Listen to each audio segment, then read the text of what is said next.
Halo guys, selamat datang di channel teman insomnia. Gimana percintaannya? Masih jomblo atau sudah chat panjang-panjang cuma dijawab iya? Kali ini saya akan membawakan alur film yang berjudul Crow Zero yang kedua ya. Ini adalah film lanjutan Crow Zero yang pertama yang dirilis pada tahun 2007, dan film ini sendiri dirilis pada tahun 2009. Penasaran seperti apa? Langsung saja kita masuk ke alur filmnya.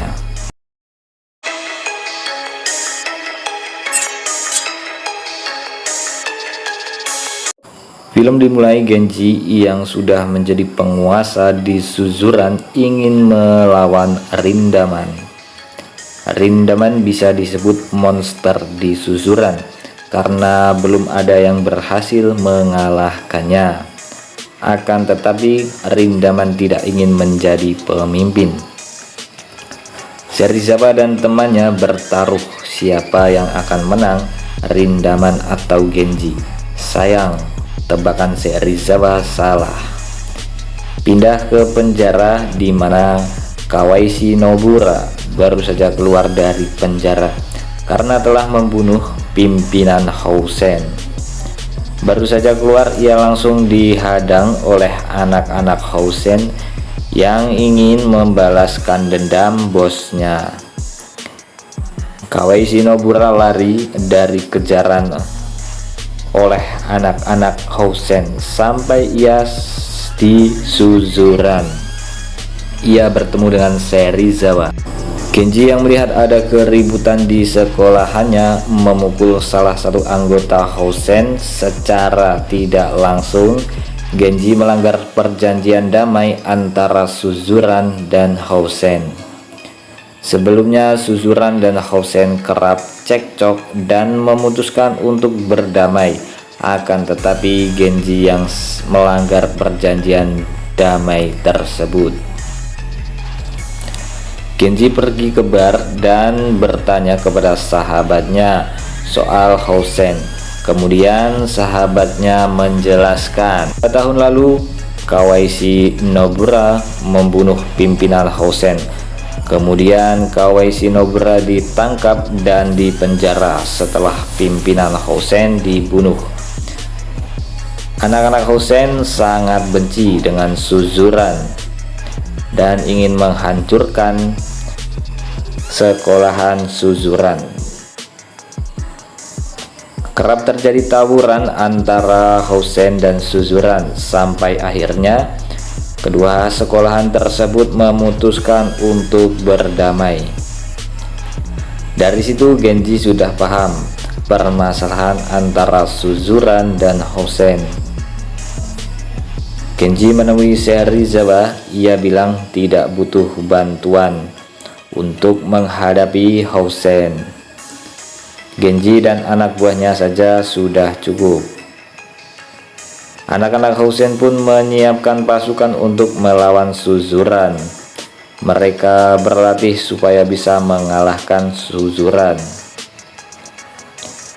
Makise dan teman-temannya mencoba menyatukan anak-anak Suzuran dengan mengajak gabung GPS.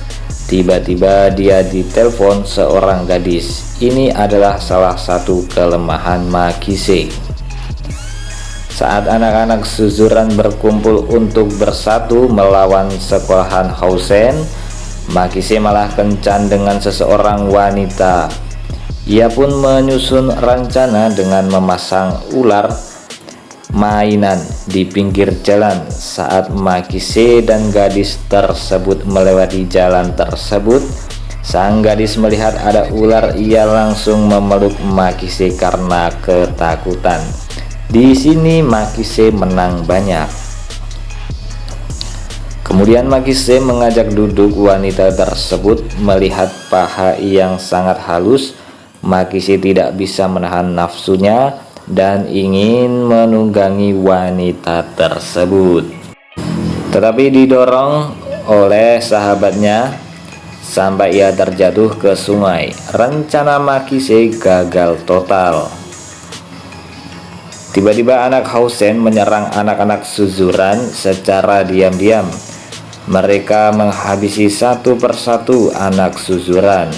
Makise yang tidak berada di sekolahan pun ikut dikeroyok.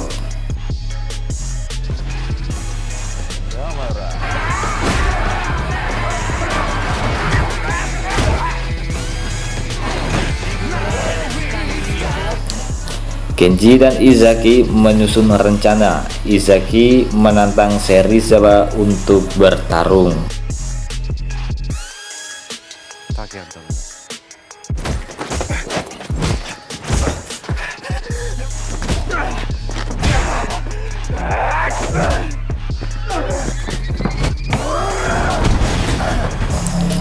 Kawaii Nobura yang baru saja keluar dari penjara ingin bergabung dengan Yakuza.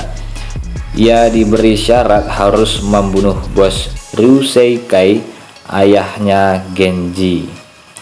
Saat Genji sedang minum bar, ia dipanggil ayahnya. Genji disuruh memukul ayahnya, tetapi pukulan tersebut bisa ditangkis sang ayah sampai 3 kali.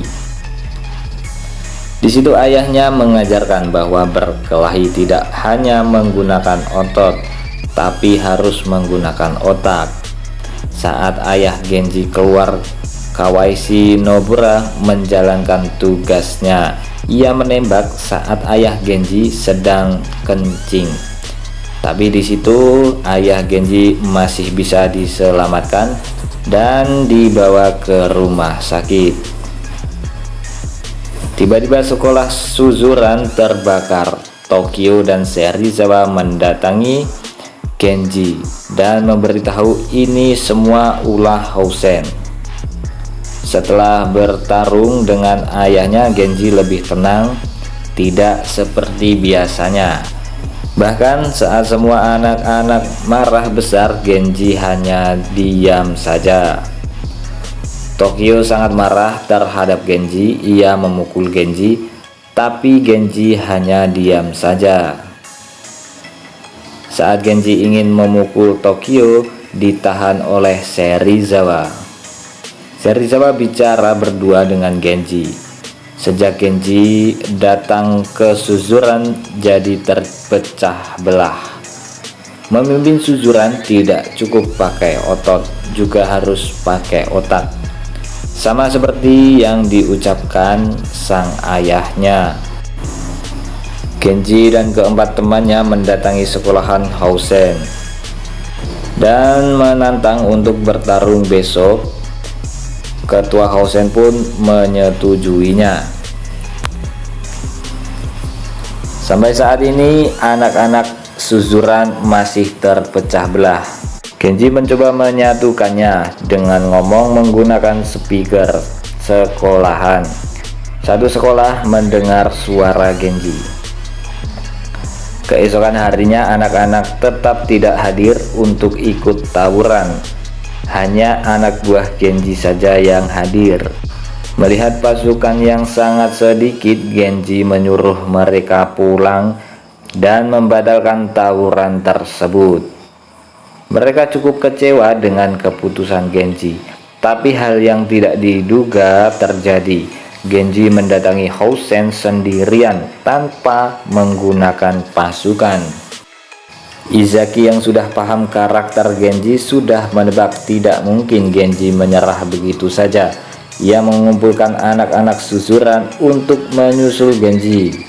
Dan benar saja saat anak-anak Suzuran datang, Genji sedang bertarung sendirian melawan pasukan Housen yang cukup banyak. Dan langsung saja terjadi tawuran antara Suzuran versus Housen. Anak-anak Suzuran berhasil mengalahkan kelompok luar.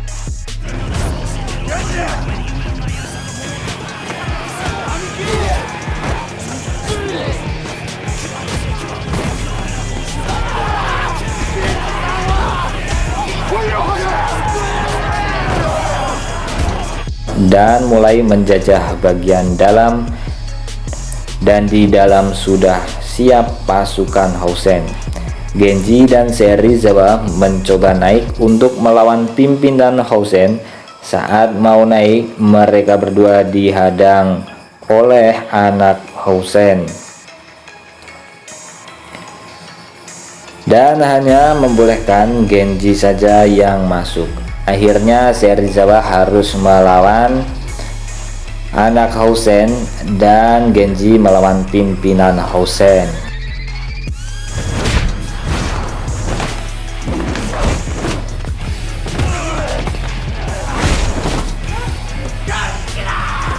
Pertarungan sangat dahsyat terjadi, keduanya terlihat sudah terluka parah, tetapi mereka tidak menyerah. Serizawa berhasil mengalahkan anak Housen dan naik menghampir Genji. Di situ Serizawa memberi semangat terhadap Genji. Semua pasukan Housen sudah rata oleh pasukan Suzuran. Tinggal pimpinannya saja yang harus dikalahkan oleh Genji. Setelah mengeluarkan seluruh kemampuannya, Genji berhasil memenangkan pertarungan dan pulang membawa kemenangan.